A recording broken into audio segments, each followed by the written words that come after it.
Shalom, selamat sore saudara-saudara yang kekasih. Kemarin tanggal 29 Mei, Indonesia memperingati Hari Lanjut Usia, Hari Lansia Nasional. Ya, memang tidak banyak orang yang tahu, orang lansia juga mungkin tidak tahu tentang Hari Lansia. Hari Lansia Indonesia ini sebenarnya ditetapkan oleh Presiden Soeharto pada tahun 1996 yang lalu. Saudara, penduduk lansia di Indonesia ini bertambah dengan cukup cepat dari tahun ke tahun. Antara tahun 15 tahun terakhir, penduduk lansia ini meningkat 2 kali lipat. Sekarang penduduk lansia yang usianya di atas 60 tahun itu berjumlah lebih dari 10% penduduk Indonesia. Berarti ada 30 juta orang lansia di Indonesia. Saudara, cukup banyak. Dan peringatan lansia tahun ini mengusung tema Lansia Sehat, Negara Kuat. Dikatakan pula, negara Indonesia ada untuk kaum lansia, artinya negara membela dan memperhatikan kesejahteraan nasib kaum lansia. Saudara, mengapa lansia bertambah banyak? Di satu sisi ini menyatakan bahwa kemakmuran bertambah, pelayanan kesehatan lebih baik, apalagi setelah ada BPJS. Saya tidak tahu data berapa dari BPJS, tapi jelas dengan BPJS pelayanan kesehatan sangat merata, menjadi sangat merata dan banyak orang mendapatkan manfaatnya. Kaum lansia bertambah. Saudara, tapi kita sebagai orang beriman punya pandangan yang berbeda juga. Ya, kita tahu bahwa umur panjang, lansia, lanjut usia adalah anugerah Tuhan. Tuhan Yesus berkata bahwa manusia tidak dapat memperpanjang umurnya. Firman Tuhan juga berkata bahwa umur panjang adalah berkat dari Tuhan. Ya, janji Tuhan kepada anak-anak yang menghormati orang tuanya adalah umur panjang. Memang saudara, menjadi lansia itu tidak mudah. Banyak keterbatasan fisik dan adanya penyakit-penyakit karena lanjut usia. Ya, seperti saya sekarang ini, makin lama keterbatasan fisiknya makin terasa. Tapi kita harus bersyukur. Tuhan memberi kita usia sampai hari ini. Orang bilang, oh sudah bonus ya. Ya saudara, kalau bonus itu kan satu hal yang baik. Saudara, saya perlu katakan ini kepada kita, kepada saudara-saudara, karena dari data YouTube Studio yang saya terima, sebagian besar dari pendengar renungan senja ini adalah orang-orang yang tergolong lansia.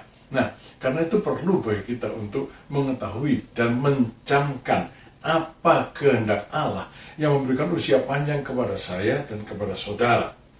Pertama, saudara-saudara, sangat jelas bahwa Tuhan tidak mengaruniakan hidup ini untuk tujuan yang sia-sia. Umur panjang tidak diberikan dengan sia-sia.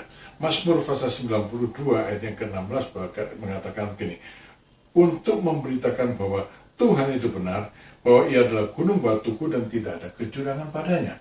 Saudara, umur panjang untuk menjadi saksi bagi Tuhan, untuk memberitakan kebaikan Tuhan, untuk memberitakan anugerah Tuhan. Jangan diisi dengan keluh kesah. Memang sih, usia makin bertambah, seperti saya, atau mungkin saudara yang usianya lebih tinggi dari saya, merasakan bangun pagi, badan sakit semua, mengerjakan sesuatu pekerjaan yang dulu ringan-ringan saja, sekarang terasa menjadi berat dan sebagainya. Tapi itu tidak boleh disikapi dengan mengeluh. Orang bilang bonus toh. Kalau bonus, bersyukur pada Tuhan. Ceritakan kebaikan Tuhan.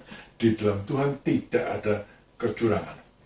Dan hal yang kedua, berapapun usia kita, hidup ini bisa berarti. Dan kita hendaknya membuat hidup ini berarti. Itulah yang ditulis oleh pemazmur dalam Mazmur 92. Tuhan memberikan petunjuk sederhana bagaimana kehidupan orang tua, orang lansia menjadi berarti, yaitu yang pertama.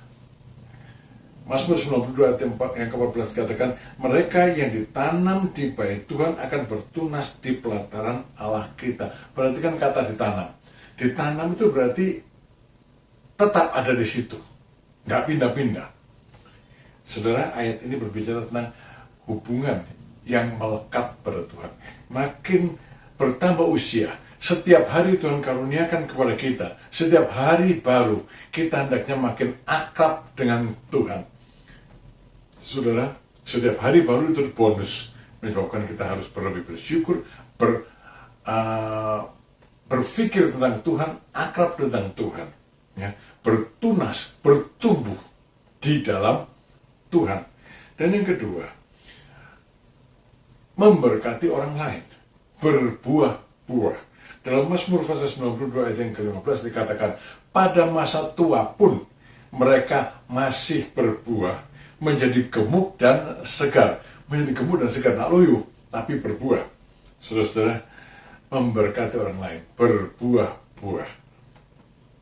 Sebagai orang tua, dengan anak cucu, orang tua yang saleh memberkati anak cucunya. Orang tua yang saleh, yang akrab dengan Tuhan, berkatnya kepada anak cucu sangat berarti bagi masa depan mereka. Berkat yang didoakannya bagi jemaat Tuhan sangat berarti bagi pertobatan-pertobatan yang terjadi di dalam jemaat. Saudara-saudara, memberkati orang lain.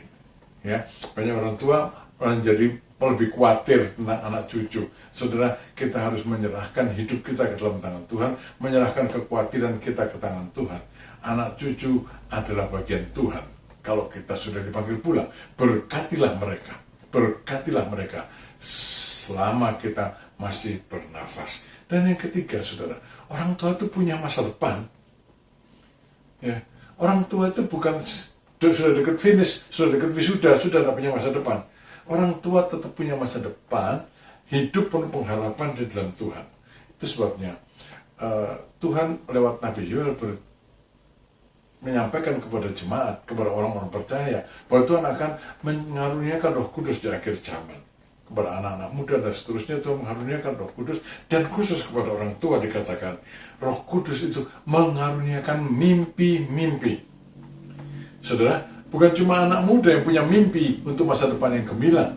Orang tua juga punya mimpi, Tuhan yang memberikannya. Anak muda berjuang untuk mewujudkan mimpinya bagi masa depan yang baik. Orang tua berjuang untuk memperjuangkan mimpi, mewujudkan mimpi yang didapatnya dari Tuhan itu. Mimpi untuk masa depan. Saudara-saudara, mimpi dari Tuhan bagi kemuliaan nama Tuhan.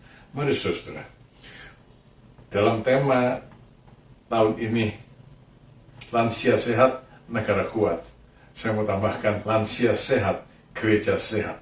Lansia sehat, keluarga sehat. Tuhan memberkati saudara. Terima kasih sudah mengikuti acara ini. Amin.